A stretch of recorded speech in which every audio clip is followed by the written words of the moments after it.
favorite is also my least, and it'd be writing. Because it is my favorite because that's when I'm the most immersed in whatever world I want to create. And I can let myself kind of swim in it, and whenever I take a break, I'm still living in that world. It's a really, really immersive experience. It doesn't compare to anything else in the process. But it's also my least favorite because if you're writing for something that might be corporate or something, or just for anybody else, you're not guaranteed that what ends up on the screen is going to be yours. Someone might not get what you're doing, or I'll put so much thought. I'll put so much thought into the way something might be structured or might be written, or the way a certain syllable might be, especially if it's going to be a musical or a lyric. And I'll spend, like, let's say, 2 weeks, like, poring over 2 lines of dialogue, and on set, the director will spend 30 seconds saying, "Oh, we don't need it," you know. So that's why it's my favorite at my least.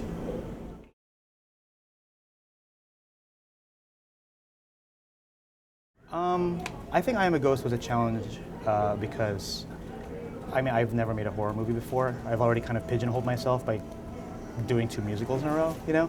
And this time I just really, I wanted to do something else I love, and that's horror movies.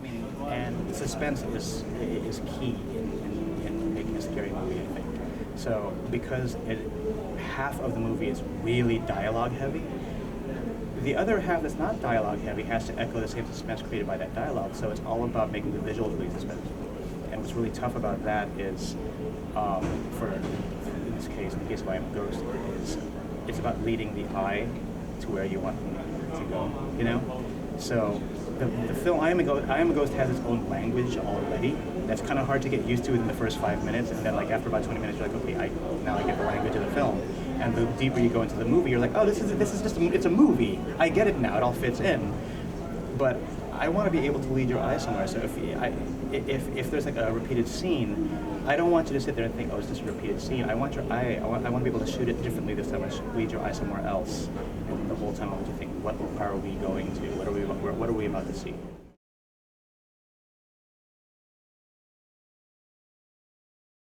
Well, I mean, I was lucky in that I Am a Ghost's Kickstarter campaign was for post-production. I funded the production myself. So really all of that was extra money. And why that worked so well was because I could actually show footage. I can actually show something.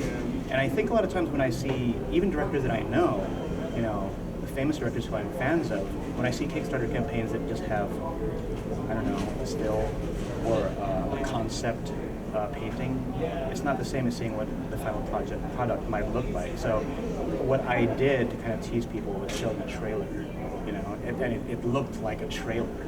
Of course, the trailer is completely different now that post-production is finished, but I don't know if you saw it, but the original trailer had like unfinished visual effects. It wasn't completely color corrected, and I kind of wanted that. I was like, yeah, I want people to see it as a kind of undone. I want it to feel slick.